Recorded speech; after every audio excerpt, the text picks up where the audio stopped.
Assalamualaikum warahmatullahi wabarakatuh. Ini untuk mata kuliah data mining ya. Untuk pertemuan pertama, materi pertama, ini pendahuluan ya. Jadi kita akan belajar apa itu data mining. Oke, sebelumnya akan saya sampaikan ya untuk CPMK dari mata kuliah ini. Yang pertama, setelah mengikuti mata kuliah ini mahasiswa ini harus menguasai konsep teoritis ilmu komputasi, khususnya pada aspek data mining secara mendalam, mampu menyelesaikan permasalahan yang tidak dapat diselesaikan oleh algoritma dengan menggunakan pendekatan data mining, meliputi pemilihan dan penerapan pendekatan sistem cerdas, serta evaluasi penerapannya, dengan internalisasi nilai, norma, dan etika akademik, dan mampu menunjukkan kinerja mandiri, bermutu, dan terukur. Untuk materi pembelajarannya sendiri, selama 1 semester ini ya, pertama ada konsep dasar data mining, ya, mengikuti definisi dari data mining, kebutuhan data mining, teknik teknik data mining, dan penerapan data mining. Ya, data understanding, classification, regresi, analisa asosiasi, analisa clustering, anomaly detection, data mining application, dan aplikasi WK ya. Untuk referensinya, menggunakan buku dari Bu Fajar ya, dan juga untuk yang pendukungnya ini bisa kalian baca. Oke, untuk yang pertama kita akan belajar tentang konsep dasar dari data mining. Untuk sub CPMK pada materi pertama ini, ya di sini mahasiswa harus mampu mengidentifikasi konsep dasar data mining dan menentukan karakteristik permasalahan yang dapat diselesaikan dengan teknik-teknik data mining dengan memperhatikan etika akademik. Nah, kriteria keberhasilan jadi mahasiswa dianggap mampu ya. Yang pertama itu ya, dinilai ketepatan identifikasi konsep dasar data mining dan hubungannya dengan teknologi basis data lain, teknik data mining, serta tantangan dan permasalahan dalam data mining. Yang kedua, ketepatan menentukan karakteristik permasalahan yang dapat diselesaikan dengan teknik-teknik data mining dengan memperhatikan etika akademik. Ini kalian tidak boleh plagiasi ya. Ini topik bahasan pada pertemuan pertama. Ya, kita akan bahas definisi dari data mining, kebutuhan data mining, ilmu-ilmu yang berkaitan dengan data mining, teknik-teknik data mining, penerapan data mining. Yang pertama ya, definisi dari data mining. Data mining ini merupakan proses yang mempekerjakan satu atau lebih teknik pembelajaran komputer untuk menganalisis dan mengekstraksi pengetahuan secara otomatis. Kemudian ada beberapa definisi lain. Yang pertama ada pembelajaran berbasis induksi. Adalah proses pembentukan definisi-definisi konsep yang umum yang dilakukan dengan cara mengobservasi contoh-contoh spesifik dari konsep-konsep yang akan dipelajari. Dan ada juga yang menyebutnya knowledge discovery in database, adalah penerapan metode saintifik pada data mining. Dalam konteks ini, data mining merupakan satu langkah dari proses KDD. Jadi data mining ini merupakan bagian dari KDD. Data mining ini merupakan proses iteratif dan interaktif untuk menemukan pola atau model yang sahih, baru, bermanfaat, dan dapat dimengerti dalam suatu database yang sangat besar. Sahih di sini maksudnya adalah dapat digeneralisasi untuk masa yang akan datang. Baru, ini berarti sesuatu yang tidak atau belum diketahui. Bermanfaat, ya artinya dapat digunakan untuk melakukan suatu tindakan. Iteratif, ini artinya memerlukan sejumlah proses yang diulang. Interaktif, ini memerlukan interaksi manusia dalam prosesnya. Data mining berisi pencarian tren atau pola yang diinginkan dalam database yang besar untuk membantu pengambilan keputusan di waktu yang akan datang. Pola-pola ini dikenali oleh perangkat tertentu yang dapat memberikan suatu analisa data yang berguna dan berwawasan yang kemudian dapat dipelajari dengan lebih teliti, yang mungkin saja menggunakan perangkat pendukung keputusan yang lain. Ini ya, berikut contohnya apa yang masuk data mining, mana yang bukan. Jadi yang bukan data mining ya, contohnya ketika kita mencari nomor telepon dalam dari telepon. Ya, semacam kalau sekarang ini kita mencari nomor telepon di kontak HP, yaitu bukan merupakan data mining. Query suatu web search engine ya, untuk informasi mengenai Amazon. Jadi query ini juga bukan data mining. Kemudian yang termasuk data mining, contohnya ya ini mencari pola pemakai atau pengguna obat terlarang di wilayah tertentu. Kemudian contoh lainnya yaitu mengelompokkan dokumen-dokumen yang sama yang diperoleh dari search engine menurut konteksnya. Misal Amazon Rainforest atau Amazon.com. Jadi berikutnya kita masuk ke data warehouse ya. Ya, data warehouse ini merupakan sebuah sistem manajemen basis data relasional yang didesain khusus untuk memenuhi kebutuhan akan sistem pengolahan transaksi. Data warehouse merupakan tempat penyimpanan data terpusat yang dapat di-query untuk kepentingan bisnis. Data warehouse sangat bermanfaat untuk mengekstrak data operasional yang diarsipkan dan mengatasi ketidakkonsistensian antara format-format data warisan yang berbeda. Data warehouse ini menyediakan data yang siap ditransformasi dan disimpulkan sedemikian hingga membuatnya sesuai dengan aplikasi DSS yang lebih efisien. Data warehouse biasanya berisi data histori dari sejarah ya, terkumpul dari sumber yang berbeda seperti sistem pengolahan transaksi online, sistem warisan, file text, dan spreadsheet. Pada data tersebut dilakukan proses pembersihan untuk akurasi dan konsistensi untuk mempermudah pengolahan dan efisiensi query. Ya, data mining dan teknologi database lainnya. Satu-satu ya, dari gambar ini ya. Ini terlihat bahwa teknologi data warehouse ini digunakan untuk melakukan OLAP, sedangkan data mining digunakan untuk melakukan information discovery, yang informasinya lebih ditujukan untuk seorang data analis dan bisnis analis dengan ditambah visualisasi ya, berarti bukan kita cuma tampilkan tabel saja ya. Jadi dari gambar ini, dalam prakteknya, data mining ini juga mengambil data dari data warehouse.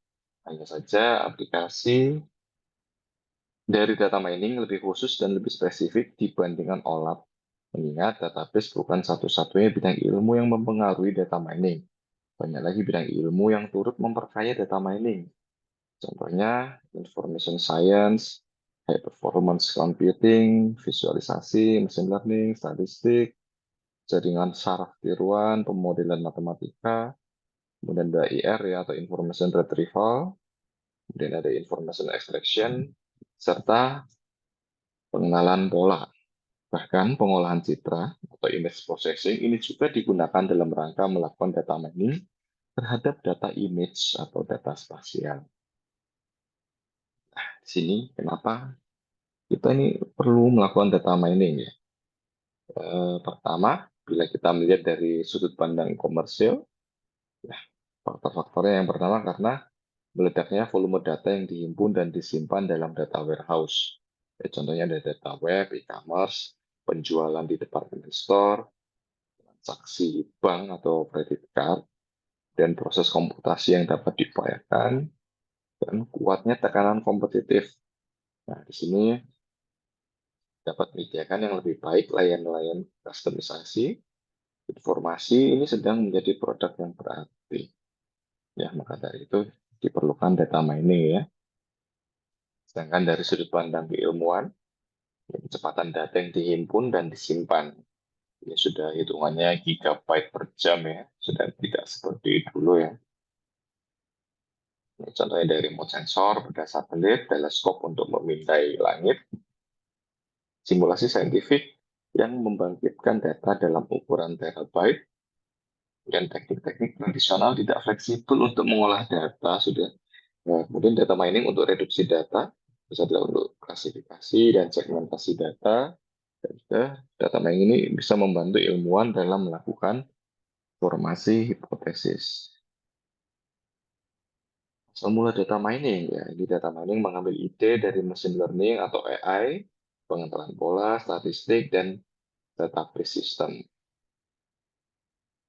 Teknik-teknik tradisional ini sudah tidak sesuai lagi ya, karena ya ini data yang membludak, kemudian dimensi data yang tinggi, dan sifat data itu heterogen dan dia tersebar.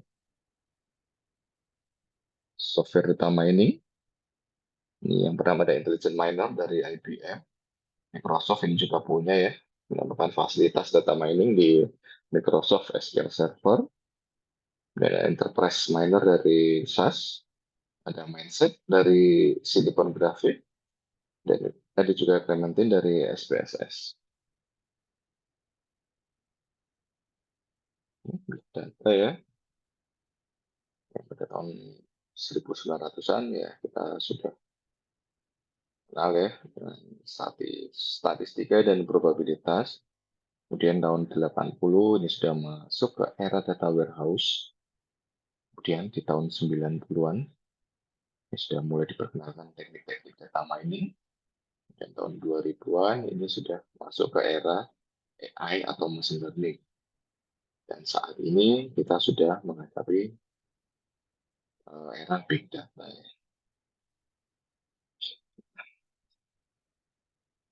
Big data ya, big data itu volumenya tinggi, velocity-nya tinggi, varietasnya juga tinggi ya. Kemudian membutuhkan bentuk baru untuk pemrosesan, yaitu untuk mengcapture, mengambil ya, kemudian kurasi, menyimpan, kemudian untuk searching, sharing, untuk mentransfer, untuk menganalisis, dan untuk visualisasi. Nah, tujuannya untuk membantu untuk membuat keputusan, memberikan insight discovery ya, dan untuk mengoptimisasi sebuah proses. Karakteristik dari big data, sehingga ada velocity, yaitu kecepatan data yang dihasilkan, ada volume, yaitu jumlah data yang diakumulasikan, varietas, ini jenis atau ragam data yang bermacam-macam. Ada veracity, ini kesesuaian dengan fakta dan akurasi. Ada value, kemampuan untuk mengubah data ke menjadi value ya. Bisa berupa profit, manfaat medis, sosial, dan untuk kepuasan pelanggan. Ekosistem big data ya, dari data source, dari ERP, OLAP, atau CRM ya. Bisa juga dari spreadsheet, dari cloud, dari sosmed, dan lain-lain ya. Kemudian diakuisisi dan disimpan, kemudian dilakukan analisa, dan akhirnya menjadi konsumsi untuk DSS, untuk Decision System Support. Nah ini, analitik di data. Deskriptif ini menjelaskan keadaan bisnis saat ini melalui data historis. Diagnostik ini menjelaskan mengapa suatu masalah terjadi dengan melihat data historis. Prediktif di sini maksudnya memproyeksikan atau memprediksi hasil masa depan berdasarkan data historis. Preskriptif ini menggunakan hasil analitik prediktif dan pengetahuan lain dengan menyarankan upaya terbaik di masa depan. Nah, beberapa tugas ya, pekerjaan yang bisa dilakukan data mining, ada klasifikasi, ini kan masuk yang prediktif ya. Kemudian clustering, ini deskriptif. Association rule discovery, ini deskriptif. Sequential pattern discovery, deskriptif juga. Regression, ini masuk ke prediktif. Deviation detection, ini juga prediktif. Nah, ini tadi sempat dibahas di awal ya, KDD atau Knowledge Discovery in Database. Nah, ini ada tahapan-tahapan prosesnya. Yang pertama, ini harus memahami domain aplikasi. Kita harus paham pengetahuan awalnya, sasaran penggunanya, Kemudian membuat target dataset. Ya, contohnya di sini pemilihan data, fokus pada subset data. Kemudian proses berikutnya itu cleansing ya, pembersihan dan transformasi data. Eliminasi error, outlier, dan missing value. Kemudian pemilihan fitur dan reduksi dimensi. Dan penggunaan algoritma data mining. Nah, di sini kita tentukan kita mau pakai asosiasi, sekuensial, klasifikasi, klasterisasi, atau yang lain. Kemudian proses berikutnya itu interpretasi, evaluasi, dan visualisasi pola. Di sini kita lihat apakah ada sesuatu yang baru dan menarik, dan kita juga harus melakukan iterasi jika diperlukan. Ya, kemudian masuk ke teknik-teknik data mining ya. Ini ada 6 ya. Yang pertama ada kaidah asosiasi atau association rule ya. Ini mendeteksi kumpulan atribut-atribut yang muncul bersamaan dalam frekuensi yang sering dan membentuk sejumlah kaidah dari kumpulan-kumpulan tersebut. Contohnya, ini 90% orang yang berbelanja di suatu supermarket yang membeli roti, ini juga akan membeli selai. 60% dari semua orang yang berbelanja ini membeli keduanya. Itu contoh association rule. Kemudian yang teknik berikutnya yaitu pencarian pola sekuensial. Ini untuk mencari sejumlah event yang secara umum terjadi bersama-sama. Contohnya dalam satu set urutan DNA, ACGTC ya diikuti oleh GTCA setelah suatu celah selebar 9 dengan probabilitas sebesar 30%. Teknik berikutnya klasifikasi dan regresi.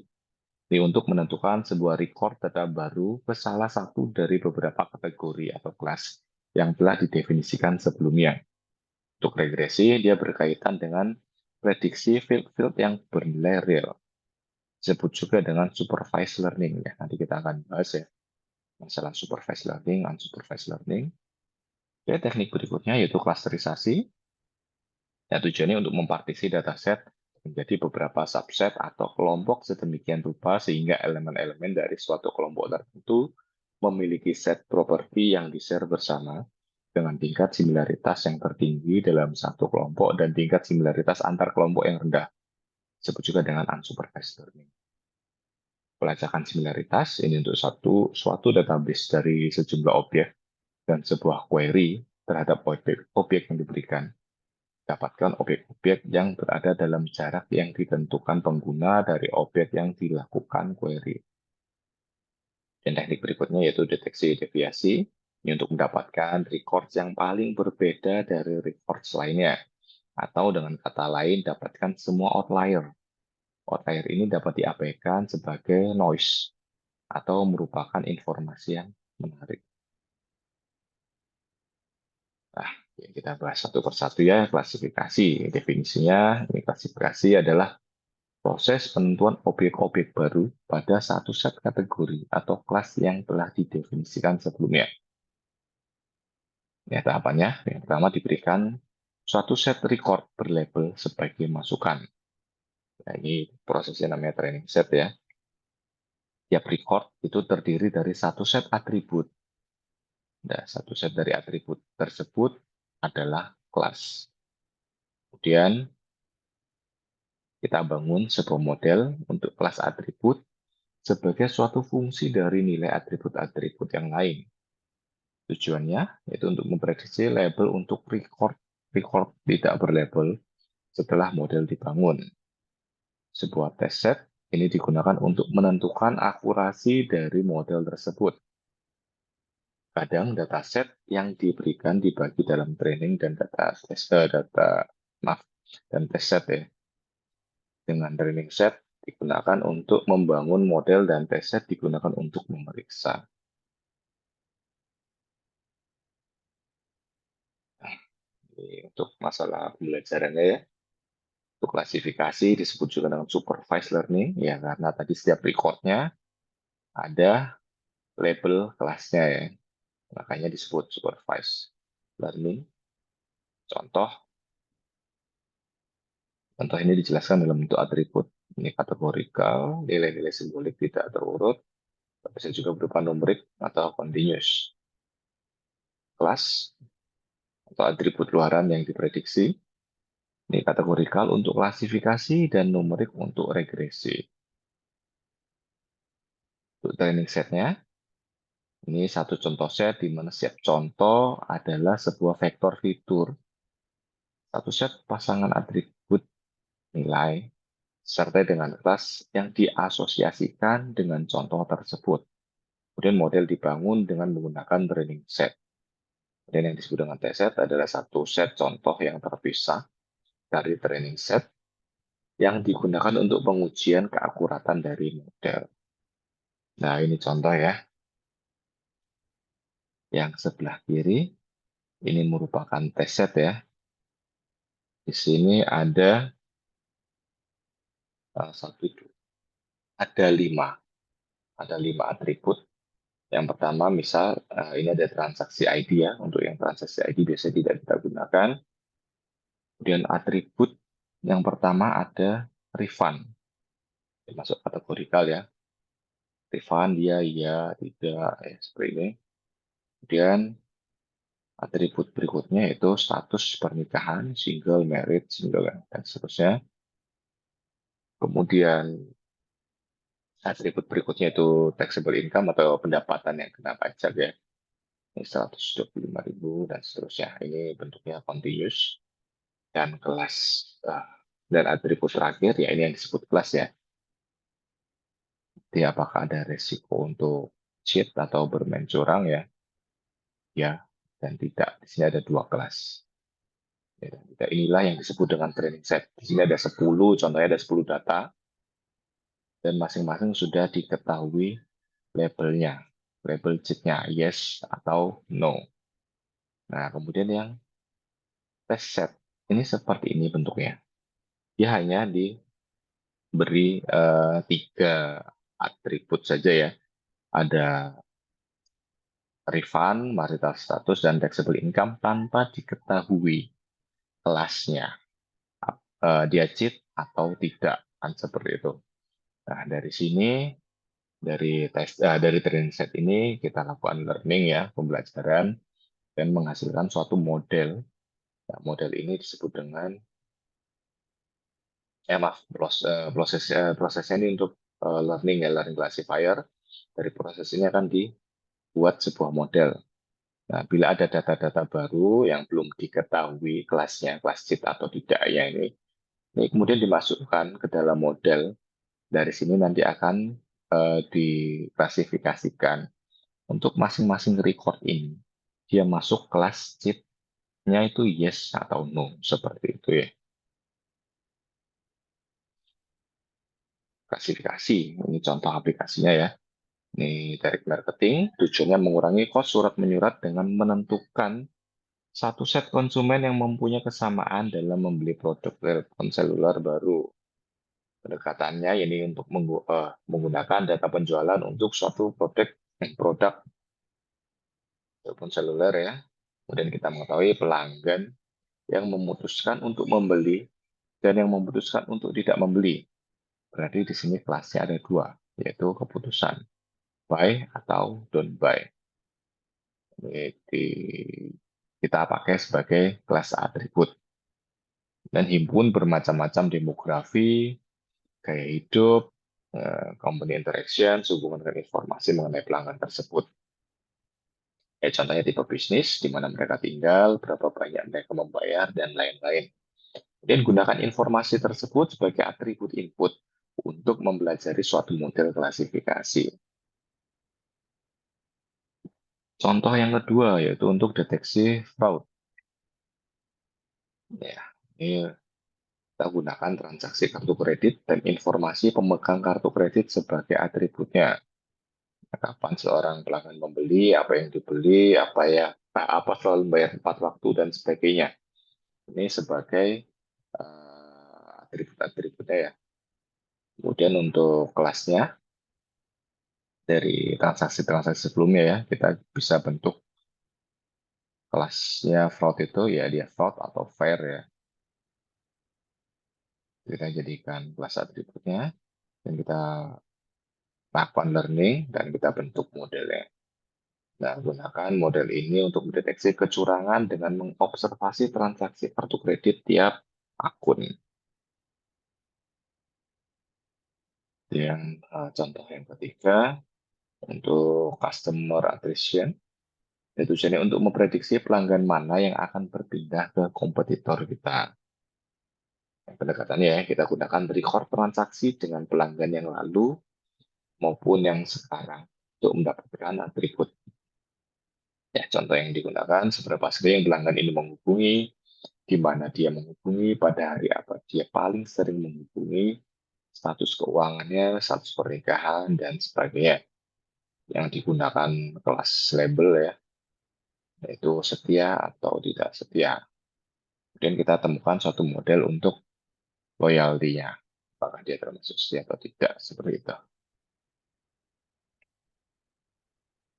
Contoh aplikasi klasifikasi berikutnya yaitu Sky Survey. Ya, tujuannya untuk memprediksi kelas dari objek-objek langit, ya, berupa bintang atau galaksi, khususnya objek yang tampak redup. Ini berdasarkan gambar-gambar yang ditangkap oleh teleskop. Ini contohnya ya. Sini ada 3.000 gambar dengan ukuran 23.000 dikali 23.000 piksel per gambar. Pendekatannya yang pertama adalah segmentasi citra, hitung fitur dari citra. Ini 40 per objek ya. Bentuk model kelas berdasarkan fitur. Ya, kelasnya apakah dia bintang atau galaksi, seperti itu. Ini contohnya ya.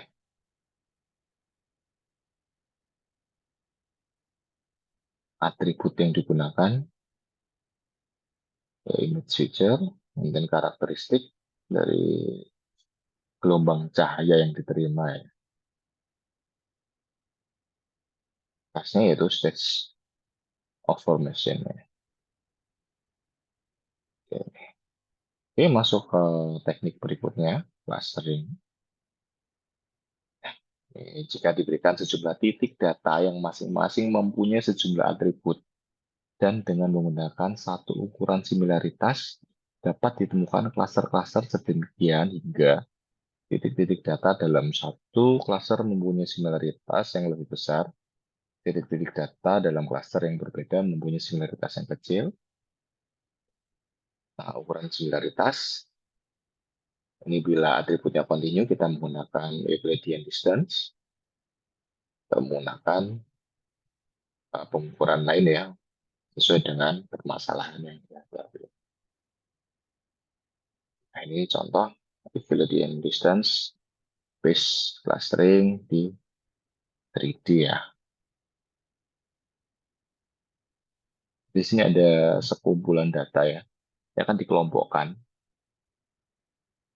Nah, di sini kelihatan di sini dibagi menjadi 3 kelompok. Nah, bagaimana cara melakukan klasterisasi?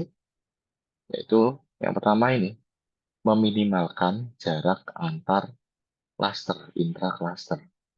Itu jarak-jarak antar yang di dalam cluster ini ya.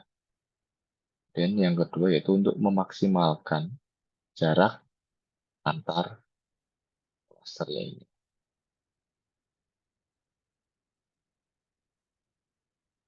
Contoh aplikasinya, yang pertama ada segmentasi pasar ya, tujuannya untuk membagi pasar ke dalam subset pelanggan yang berbeda, di mana suatu subset mungkin dapat dipilih sebagai target pasar yang dicapai dengan satu kombinasi pemasaran yang berbeda. Pendekatannya, ini kumpulan atribut dari pelanggan yang berbeda berdasarkan pada informasi tempat tinggal dan gaya hidup, dan tentukan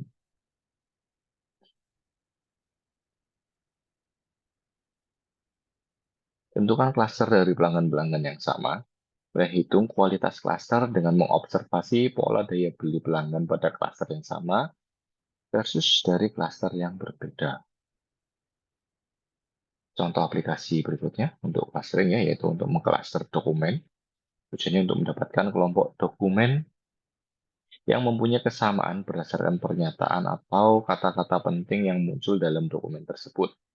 Katanya untuk mengenali kata-kata yang sering muncul dalam tiap dokumen, dari suatu pengukuran similaritas yang didasarkan pada frekuensi term yang berbeda. Gunakan pengukuran ini untuk membentuk klaster-klaster. Capaiannya untuk PR ya, Information Retrieval ini dapat dimanfaatkan untuk menghubungkan suatu dokumen baru atau mencari term ke dokumen-dokumen yang di cluster. Ya, ilustrasinya ini ada 3.204 artikel dari LA Times ya untuk similarity measure-nya, pengukuran similaritas.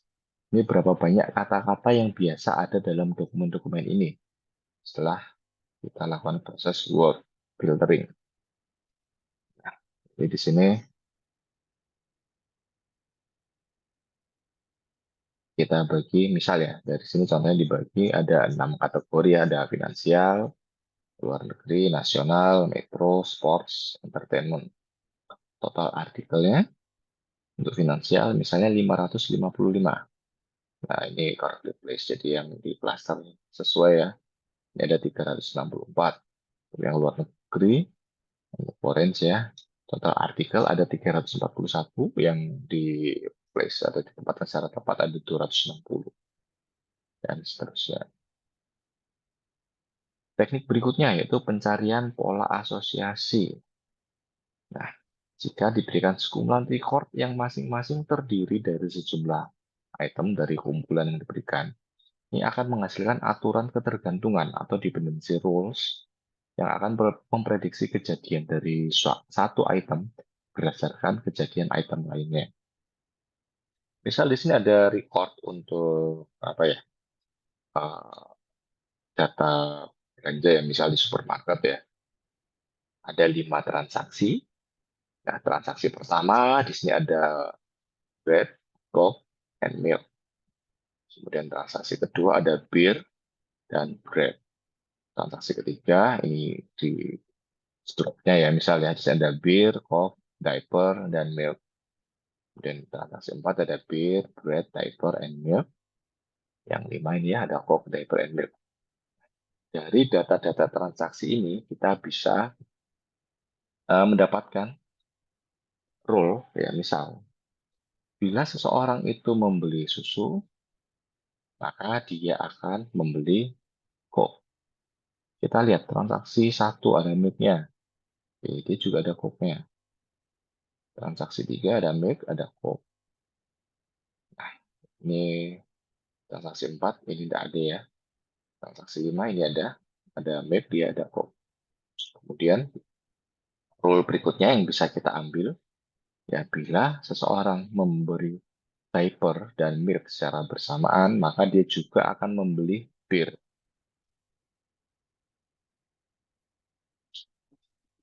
Ini contohnya ada di transaksi 3 dan 4 ya. Ketika ada orang membeli diaper dan milk secara bersamaan, dia akan juga membeli bir. Seperti itu. Ini yang disebut dengan pencarian pola asosiasi. Nah, contoh aplikasinya yaitu untuk marketing dan promosi. Misal diketahui ada rule ya, bagels, maka potato chip ya. Nah, di sini potato chip-nya ini sebagai konsekuen. Ini dapat digunakan untuk menentukan apa yang dapat dilakukan untuk meningkatkan penjualan. Bagelsnya ini sebagai antecedent. Ini dapat digunakan untuk melihat produk mana yang akan kena dampaknya jika toko tersebut tidak lagi menjual bagels. Ini bagels sebagai antecedent dan potato chips sebagai konsekuen ya. Ini dapat digunakan untuk melihat produk apa yang harus dijual dengan bagels untuk mempromosikan penjualan potato chips. Contoh aplikasi untuk pencarian pola asosiasi, ya supermarket self-management untuk pengaturan rak-rak di supermarket ya. Tujuannya untuk mengenali item-item yang dibeli bersama-sama oleh cukup banyak pelanggan. Pendekatannya itu dengan proses data point of sale yang dikumpulkan dengan ini barcode scanner untuk menemukan ketergantungan antar item. Ya, aturan klasik ya. Jika seseorang pelanggan membeli diaper dan susu, maka dia juga akan membeli bir. Sehingga Jangan kaget jika Anda akan menemukan 6 pak bir ditumpuk di dekat diaper. Ini contoh di luar ya, bukan di sini. Oke, karena di sini bir pasti akan dipisah penempatannya. Oke, contoh aplikasi berikutnya, yaitu untuk inventory management. Tujuannya di sini agar seorang pelanggan perusahaan perbaikan peralatan yang mengharapkan keaslian dari perbaikan produk konsumen dan menjaga pelayanan dengan menggunakan suku cadang yang baik untuk mengurangi jumlah kunjungan ke rumah pelanggan. Pendekatannya itu memproses data peralatan dan suku cadang yang dibutuhkan pada perbaikan sebelumnya di tempat pelanggan yang berbeda dan menemukan pola-pola kejadian yang berulang. Ini pencarian pola sekuensial. Jika diberikan sekumpulan objek dengan masing-masing objek dihubungkan dengan waktu kejadiannya, maka kita dapat pola ya untuk memprediksi ketergantungan sekuensial yang kuat di antara kejadian-kejadian berbeda. Pola-pola sekuensial pertama pada dasarnya dibentuk dengan cara mencari semua kemungkinan pola yang ada. Nilai-nilai kejadian dalam pola ini diatur berdasarkan urutan waktu kejadian. Ini contohnya ya, di catatan alarm telekomunikasi ya. Ada inverter problem, excessive line current ya. Maka dia akan mengaktifkan fire alarm. Dan di point of sale transaction sequence, ada komputer bookstore misalnya. Ini juga ada orang membeli buku tentang pengenalan visual C, dan membeli C++ primer. Maka berikutnya, orang itu akan membeli buku ini, Perl for Dummies, edisi L3. Nah, kemudian contoh di toko olahraga misal, ini jika seseorang membeli shoes, sepatu ya, raket dan racquetball, maka berikutnya dia akan membeli jaket seperti itu. Ini urut urut sesuai waktu ya. Jadi agak beda dengan yang pencarian asosiasi tadi, pola asosiasi. Nah, teknik berikutnya yaitu regresi. Nah, regresi ini memprediksi nilai dari suatu variabel kontinu yang diberikan berdasarkan nilai dari variabel yang lain dengan mengasumsikan sebuah model ketergantungan linear atau non-linear. Banyak dipelajari dalam statistika, bidang jaringan saraf tiruan. Contohnya memprediksi jumlah penjualan produk baru berdasarkan pada belanja promosi. Memprediksi kecepatan angin sebagai suatu fungsi suhu, kelembapan, tekanan udara, dan sebagainya. Time series prediction dari indeks stock market. Teknik berikutnya itu deteksi deviasi atau anomali ya. Ini untuk mendeteksi penyimpangan yang pasti dari kebiasaan normal. Contohnya credit card fraud detection. Nah, intrusion detection ya untuk yang credit card ya. Biasanya bila ada transaksi yang tidak biasa dilakukan oleh pelanggan, maka perusahaan kartu kredit ini biasanya akan segera menghubungi pelanggan tersebut. Apakah untuk mengonfirmasi apakah benar pelanggan itu memang melakukan transaksi tersebut atau tidak. Biasanya seperti itu. Nah, kemudian tantangan-tantangan di data mining ya. Ada scalability dan masalah dimensi data ya. Kemudian data yang kompleks dan heterogen, kualitas data, ya, ownership data dan distribusinya, ini menjaga privacy dan masalah streaming data. Oke, ya. Untuk materi pertama di pertemuan pertama ini selesai ya. Mungkin bila ada yang ingin diskusikan, silahkan dibahas di forum atau bisa juga di kelas. Dan atas perhatiannya mungkin saya ucapkan terima kasih. Assalamualaikum warahmatullahi wabarakatuh.